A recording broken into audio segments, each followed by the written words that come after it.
সবুজের সমারোহে ঘেরা এক ছোট্ট গ্রাম, নাম তার বাঁশঝাড়ি। চারপাশে নারকেল, তাল, সুপারি আর বাঁশঝাড়ে ঘেরা এই গ্রাম যেন প্রকৃতির আঁকা এক ছবি। ভোরের প্রথম আলো ফুটতেই গ্রামের মানুষ জেগে ওঠে। মুরগির ডাক, গরুর ঘণ্টাধ্বনি আর মাঠে যাওয়া কৃষকদের পায়ের আওয়াজ মিলিয়ে ভোরটা যেন অন্যরকম হয়ে ওঠে। গ্রামের মানুষ মূলত কৃষিকাজের উপর নির্ভরশীল। বীজ বপন থেকে ধান কাটা পর্যন্ত তারা পরিশ্রম করে জীবন চালায়। বর্ষাকালে মাঠ ভরে ওঠে ধানের চারায়, শীতে ভরে ওঠে আলু, সরিষা আর গমের ফসলে। সকালে কৃষকরা লাঙ্গল কাঁধে নিয়ে মাঠে যায় আর দুপুরে গরম ভাত, শাক আর মাছ খেয়ে কিছুক্ষণ বিশ্রাম নিয়ে আবার কাজে নামেন। গ্রামের নারীরাও পিছিয়ে নেই। সকালের আলো ফোটার আগেই তারা রান্নাবান্না সেরে নেন। তারপর গৃহস্থালী কাজের পাশাপাশি ক্ষেতের কাজে স্বামীদের সাহায্য করেন। কেউ কেউ মাঠে আগাছা তোলেন, কেউ আবার গৃহপালিত পশুর যত্ন নেন। সন্ধ্যার সময় নারীরা উঠোনে বসে ধান মারেন বা শাকসবজি কেটে রাখেন। গ্রামের শিশুদের জীবনও আনন্দময়। তারা সকালে স্কুলে যায়, দুপুরে ফিরে খেলা করে।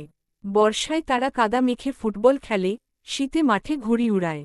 নদীর ঘাটে নেমে সাঁতার কাটা বা মাছ ধরা তাদের নিত্যদিনের বিনোদন। বাঁশঝাড়ির মানুষজন খুবই অতিথিপরায়ণ ও সহযোগী। কারও বাড়িতে কোনো অনুষ্ঠান হলে সবাই মিলে সাহায্য করে। গ্রামে বিয়ে মানেই আনন্দের জোয়ার। ঢাকঢোল বাজে, পাটের দড়ি দিয়ে আলপনা সাজানো হয়। উৎসবের দিনগুলোতে গ্রাম যেন আরও প্রাণবন্ত হয়ে ওঠে। বিশেষ করে দুর্গাপূজা, ঈদ বা নবান্ন উৎসবে সবার ঘরে ঘরে আনন্দের ছড়াছড়ি। তবে শুধু আনন্দই নয়, গ্রামের জীবন কষ্টেও ভরা। বর্ষায় নদী ভাঙন বা অতিবৃষ্টিতে ফসল নষ্ট হলে কৃষকের মুখে দুশ্চিন্তার ছাপ দেখা যায়। আবার খরার সময় পানি সংকটে চাষাবাদ ব্যাহত হয়। তবুও মানুষ হাল ছাড়ে না। তারা নতুন আশায় আবার বীজ বোনে, আবার নতুন স্বপ্ন গড়ে। গ্রামের সবচেয়ে বড় সম্পদ হল তাদের ঐক্য ও সরলতা। গ্রামের মানুষ হয়তো শহরের মতো বড় বড় সুযোগ সুবিধা পায় না, কিন্তু তাদের মন ভরা আন্তরিকতায়।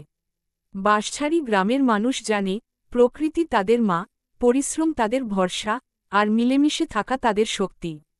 এই গ্রামই যেন বাংলার আসল চিত্র, যেখানে প্রকৃতি, মানুষ আর পরিশ্রম মিলেমিশে তৈরি করেছে জীবনের সুন্দর এক সুর।